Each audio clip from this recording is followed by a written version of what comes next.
अस्सलाम वालेकुम। मैं हूँ खिज़र क्लासरा। मैं इस वक्त पिंडी में मौजूद हूँ।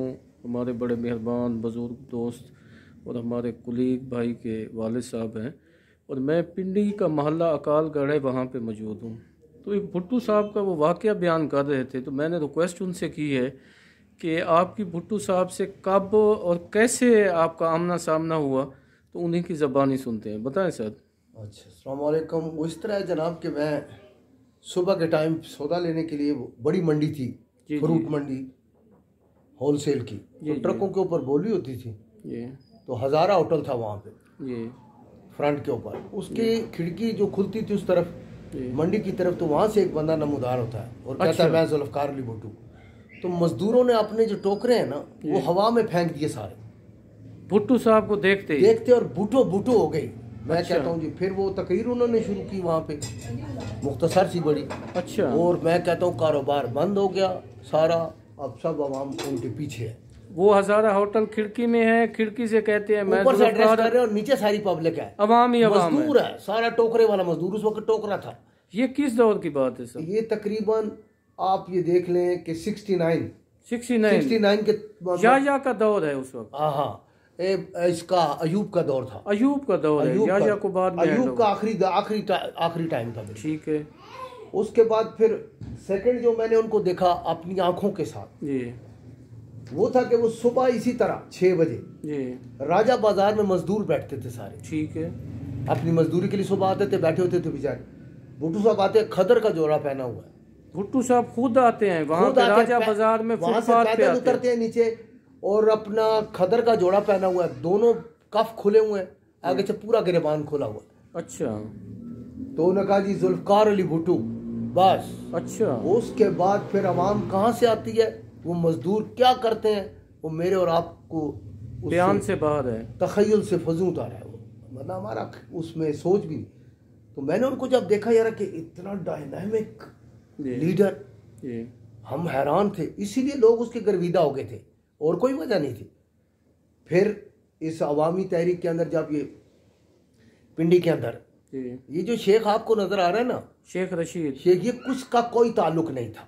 ठीक है। ये था पॉलिटेक्निकल कॉलेज में स्टूडेंट था। और वहां से ये जब इसने देखा कि भाई अब मैं तो उधर बैठा हूँ, उधर तो कुछ नहीं था, तो ये गार्डन कॉलेज में आया। यहाँ पे जो असल जिसने तहरीक चलाई थी वो था Abdul Rashid Sheikh advocate. Abdul Rashid Sheikh advocate basically. वो बड़ा जबरदस्त आदमी था, मतलब है मेरा ख्याल अमृतसर या जलंधर साइड के वो लोग थे। अच्छा। वो बेचारा शरीफ माँ बाप ने आए, उसको इतना मारा गया कि उसके दोनों टांगे, बाजू, यहाँ पे एक मजिस्ट्रेट होता था शेर बहादुर अजरों का, उसका ड्यूटी लगी हुई थी उसको मारने की, कि भी ये भागे, ये तहरीक से फोर्स ने मारा, जिला इंतजामिया ने मारा उसको कि तहरीक से बाहर हो जाए, ये भुट्टू की तहरीक ना चले। मगर तहरीक फिर नहीं रुकी, इस तरह चली कि आपको मैं बता नहीं सकता। तो वो मैंने देखा कि भुट्टू साहब आते हैं, फिर जब ये सारे वाकयात के बाद पिंडी का विजिट करने के लिए दोबारा, तो राजा बाजार में तमाम स्टूडेंट्स हैं। अच्छा। वहाँ पे एक अकमल होटल था, ठीक है। वहाँ पे वो जाते हैं तो वो चाय की प्याली पेश करता है, कोई हाइजीनिक नहीं है, जिसमें मजदूर भी पी रहे, आप भी पी रहे, मैं भी पी जो चाय बन रही थी वही पी है, जो सबके लिए उन्होंने दी, उन्होंने पी। ठीक है। आगे एक रेडी वाला था, उसने अपनी खुशी से वहां से तिक्के लगा रहा था, तिक्का उठाया, रोटी पकड़ी हाथ में, उनके हाथ में दी, उन्होंने वो पूरा तिक्का खाया, भुट्टू साहब पूरा तिक्का।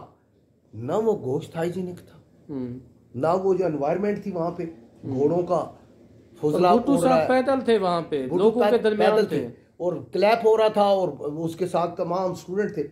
तो वहां पे उन्होंने एक डांस इंट्रोड्यूस कराया था। अच्छा। उस वक्त सिर्फ फ्रेंच क्लब्स के अंदर होता था, भुट्टू साहब ने डांस किया। हाँ, वो ट्विस्ट डांस था। अच्छा। वो पाकिस्तान में पहली दफा, तो भुट्टू साहब ने शुरू किया। वो दोनों बाजू से हिलाते थे और नीचे से अपने पाँव मूव करते थे। राइट। तो तमाम स्टूडेंट्स वो कर रहे और क्लैपिंग हो रही है, और वो पता है। फिर वो लीडर छा गया, यहाँ तक छा गया कि एक मतलब एक कॉन्स्टिट्यूएंसी जो थी खुर्शीद हसन मीर की, एक मामूली सा वकील था, उनकी नजरों में वो आ गया। तो जब वो उसने उसको कहा जी कि फलां इलाका है, इसके अंदर को आपको जाना चाहिए, तो एक अकालगढ़ मोहल्ला क्या चीज है, अकालगढ़ मोहल्ला जहाँ पे आप हाँ, मौजूद है, वहाँ पे एक डॉक्टर एजाज साहब थे जी। ठीक है। वो करता धरता थे पीपल्स पार्टी के। तो वो ना उनके घर आए और मुख्तलिफ जो वहाँ के लोग थे ना, भुट्टू साहब आए, भुट्टू साहब उसके घर आए। वहाँ पे जो अल्लाह आपका भला करे पढ़े लिखे लोग थे, कोई सरकारी ऑफिसर्स थे, आम आवाम थी, वो लोग उनको गाय बगाए मिले। तो उसमें एक बंदे ने वहाँ उनको कहा जी, जो सादा बंदा था जट हमारी तरफ, उसका जी मेरा पुत्र प्रतीक राणा जी तू बन गया। अच्छा, पॉलिसी, ठीक है। उसने कहा बस ये नोट कर लो भाई इधर। आप उसकी कमिटमेंट देखो। बनने के बाद उसको याद है कि एक बंदे ने मुझे ये कहा था, उसके बेटे और अकालगढ़ मोहल्ले से कहा था। हाँ, तो उसके बच्चे ने इंटर किया था उसको, ठीक है। तो उसने कहा जी कि इसने आपने ये, यानी कोई ऐसी जगह नहीं थी कि जहाँ पे वो भुट्टू साहब खुद तशरीफ नहीं ले गए, जहाँ जिसके कह दिया। एक वहाँ पे साथ कश्मीर कॉलोनी थी, जो ये माइग्रेशन करके वो लोग आए थे बकरवाल उस तरफ से, कश्मीर की उस साइड, पुंछ वाली साइड इनका इलाका था। वहाँ पे एक अनपढ़ आदमी जिसको दुनिया का नहीं पता, वो लीडर था वहाँ पीपल्स पार्टी। तो जब इलेक्शन हुआ तो आप यकीन करें कोई बंदा जी भुट्टू साहब के कैंडिडेट के मुखालिफ 2000 वोट नहीं ले सका।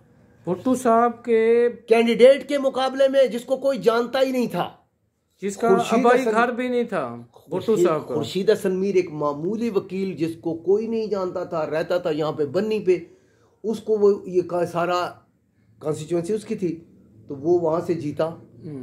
यानी उस दौर के अंदर उसने जो वोट लिए तो मुखालिफ असगर खान था। अच्छा, air marshal Asghar Khan. 2000 vote नहीं थे, जमानते जब्त होना, क्या क्लीन स्वीप था। फिर एमपी था जवेद हकीम कुरैशी जी, आम सिंपल लोग, ठीक है।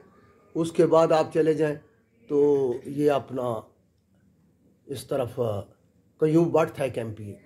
अच्छा, वो इतने कमिटेड लोग थे कि बनने के बाद उन्होंने ये साबित किया, जिस बंदे पे उसने हाथ रख दिया ना, वो बंदा जीत गया। और इतने वोटों से भुट्टू साहब ने जिस पे हाथ रखा जो भी था, उसने पोल को कह दिया कि यार ये अपना अली असगर शाह है, वो भी एमएनए था नेक्स्ट टेनोर के अंदर जी। अच्छा, हाँ, अच्छा, हाँ, वो नूनों वाले पीर है उनका, वो अली असगर शाह साहब, अल्लाह अगला जहान आसान कर। जब बीबी गई भी थी अपना 78 में, 78 में जब वो गई यहाँ से जिला वतन होने के लिए, तो वो अली असगर शाह साहब की रिहायशगाह से। अच्छा, अच्छा, बीबी ने वहाँ से पाकिस्तान छोड़ा। I was president there, Kamran Haider Rizvi was president there. अच्छा, और जमील अब्बासी। अच्छा, और ये वो दो पर्सनैलिटी थी जिन्होंने 8-8, 9-9 साल सजा काटी थी। और कामरान हैदर। अच्छा, एक और पहलू, वैसे तो मुझे आपसे सवाल इसलिए नहीं करना पड़ा, आप इतने शानदार हिस्टोरियन हैं और इतने खूबसूरत अंदाज में आपका बयान है, और इतनी यूँ लग रहा है कि मैं आपके साथ मौजूद हूँ। मैं भी देख रहा हूँ हज़ारा होटल की खिड़की से भुट्टू साहब को, जिस तरह आपने वो हमें नज़ारा कराया है। तो लोगों ने, जब भुट्टू साहब को फांसी होती है, पिंडी का रिस्पांस क्या था? मैं बताता हूँ। मैं उस वक्त असरमाल कॉलेज में था। अच्छा, जमील अब्बासी मेरा क्लास फेलो था, ठीक है। एक इब्ने रिजवी, ठीक है, ये पीछे भाग गए थे ये लोग भी। अच्छा, मगर बाद में ये काफी पीपल्स पार्टी में आगे रहा है जी। ऑन मोहम्मद रिजवी का छोटा भाई था, ठीक है। शाहबाज एक बच्चा था। ये वो लोग थे चंद जिन्होंने, मतलब है उस वक्त तो वो जमील अब्बासी इतना जज्बाती आदमी था। उसके ऊपर एक इल्ज़ाम ये भी लगा था कि शकरियाल में उसकी सिस्टर रहती थी। अच्छा, कहते हैं जी कि जिया साहब का जो त्यारा वहाँ से गुजरा था, तो नीचे से मिसाइल जो फायर हुआ था तो उनके घर से हुआ, जमील अब्बासी साहब के घर से, जहाँ पे उनकी सिस्टर का घर था। एक इल्ज़ाम था, उसी में वो जेल काट के आया था। अच्छा, बीएससी का स्टूडेंट था। अच्छा, मेरा वो बहुत अच्छा दोस्त था, ठीक है जी। और इस पार्टी के लिए उसकी कुर्बानी नाकाबिले फरामोश थी। अच्छा, मगर बाद में उन लोगों को इन्होंने नजरअंदाज किया, बिल्कुल टोटली पार्टी ने इग्नोर किया। और मतलब उसने अपना सारा फ्यूचर खत्म कर दिया ना जेल में जाके, जो तालीम हासिल कर रहा था वो सारे। टेक्निकल कॉलेज का क्या हुआ जब वहाँ पे? मैं आपको बताता हूँ। पिंडी के अंदर वो इस बंदे ने कोई मुझे और उसने तकरीबन, हमने 10 मिनट के अंदर सेंट्रल हॉस्पिटल, राजा बाजार और कैंट में 3 बसें चला दी थी। अच्छा, अच्छा, अच्छा, अच्छा, मेरी बात समझते हैं जी जी। 2 बंदे। आपके पास खबर किस वक्त पहुंचती है? क्योंकि मुमताज भुट्टो साहब का मैंने इंटरव्यू किया, मैं हम लोग इधर इस कॉलेज में वो मार्क टेली का कहते हैं कि वो मेरे घर आया, मैं उसके घर गया। किस मार्क टेली BBC का मुझे पता है नुमाइंदा। हाँ। मगर उसका मुझे ये नहीं पता कि वो गया और क्या मैसेज था क्या नहीं। भुट्टो साहब का हमें इस तरह पता चल गया था कि भुट्टो साहब जब गिरफ्तार हुए ना तो इन्होंने चेक किया इसको छोड़ के थोड़ा सा, भुट्टो साहब को छोड़ के इन्होंने चेक किया। जब उसने कॉल दी यहाँ से पिंडी से कराची ट्रेन मार्च, ठीक है, तो चकलाला एयरपोर्ट ही नहीं cross, sorry Chaklala station cross नहीं कर सकता था। इतनी दुनिया थी, दुनिया। इन्होंने कहा ये तो आगे चला गया तो हमारा काम खराब हो जाए। समझते हैं? तो उस वक्त और आज जब मैं खुद ओशो आवाज में था और मैंने दुनिया को देखा कि यार लीडर की जो क्वालिटीज थी वो मुझे उस वक्त पता नहीं था। जब मैंने बाद में पढ़ा तो जो गोरा ये कहता है कि यार लीडरशिप क्वालिटीज क्या होनी चाहिए, लीडर के अंदर क्या होना चाहिए, तो वो सारी मैंने उसमें बदरजा कमाल पाई भुट्टो साहब में। वो गोरा ये कहता है कि लीडर शुड बी इनोवेटर, दूरअंदेश, जिसको गोरा कहता है जिराफ लीडरशिप, जो टॉप से बॉटम तक देखने की सलाहियत रखता हो जी, तो उसके अंदर वो थी, वो भुट्टो साहब में थी। अच्छा, जो आप वाकयात बयान करते हैं मेरे लिए बड़ा वो एक सा है, जो आप हजारा का होटल का जिक्र करते हैं, राजा बाजार फुटपाथ का करते हैं, तो मैंने अपनी आंखों से, ये उनकी क्वालिटीज लीडरशिप को शो करता है। या एक कॉमन मैन से उन्होंने तिक्का लिया, रोटी ली, वहीं पे खाई, चाय पी ली, उसने साबित किया कि मैं आप में से हूँ, आप मेरे हो। उन्हें ये नहीं कि मैं बाहर यूरोप में पढ़ा हूँ, मैं इतने बड़े बाप का बेटा था, तो मुझे कोई नहीं है कि आप ये सड़क पे खड़े होकर खा रहे हो और मैं भी तेरे साथ खा रहा हूँ। तो लोगों ने कहा यार हमें तो ऐसा लीडर चाहिए जो हमारे साथ चले कल। अच्छा, जब ये बांग्लादेश का वाकया होता है, सेपरेशन होती है, वो हमारी आंखों के सामने है, तो भुट्टो साहब को एक इल्जाम आता है, इधर हम उधर तुम वाला एक इल्जाम आता है, वो आप किस तनाजर में देखते हैं? आप एक मुझे जो समझ आती है ना, उस दौर के अंदर कोई भी ऐसा काम अगर होता है ना तो उसमें सब के सब लोग इन्वॉल्व होते हैं, आपके इदारे प्लस पॉलिटिकल लीडरशिप होती है। अगर कोई अपने जाती मफाद के लिए ये कहता है कि जी ये गवर्नमेंट देखो जीता वो था, अब हमें नहीं पता 14 निकात क्या थे, बाद में इन्होंने क्या उसको किस रंग में पेश किया, वो इनकी अपनी इंटरप्रिटेशन थी, किस रंग में पेश किया, ये कहा जाएगा वो कहा जाएगा, जो नहीं। मगर जो डेमोक्रेसी कहती थी वो कहती जो जीता उसको गवर्नमेंट अब दे देना चाहिए, ठीक है ना।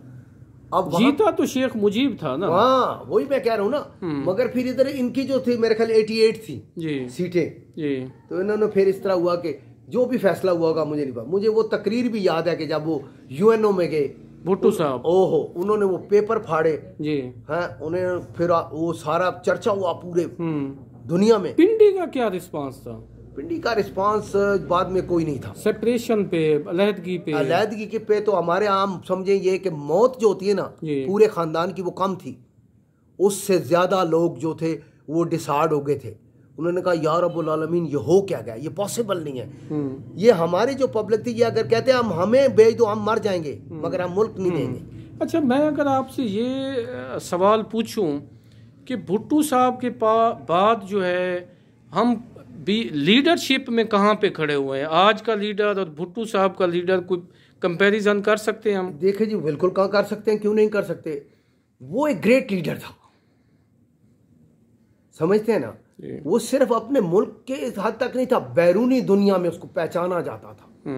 आपको पता है कि ये अरब ममालिक जो इस्लामिक समिट हुई थी 72 और 73 में हमारा, तो वो उसमें उसको पीर को इतनी इज्जत कोई नहीं देता जितनी वो अरब भुट्टो साहब को देते थे। जैसे शाह फैसल था, आपका ये कर्नल कदाफी था, ये आपका हाफिजुल असद साहब थे, हवारी मोहम्मदियन आपके इंडोनेशिया वाले, और ये जितने भी लीडर थे मुसलमान उसकी एक बात पर लब्बैक कहते थे, समझते हैं। उनको पता था भुट्टो झूठ नहीं बोलेगा, और भुट्टो जो है वो मुसलमान, भुट्टो तो अकाल गढ़ के बाप की ख्वाहिश को पूरा करता है, बीइंग ए प्राइम मिनिस्टर। हाँ, कि उसको मैंने कमेंट किया था कि तुम्हारे बेटे को जॉब दूंगा और दी उसको।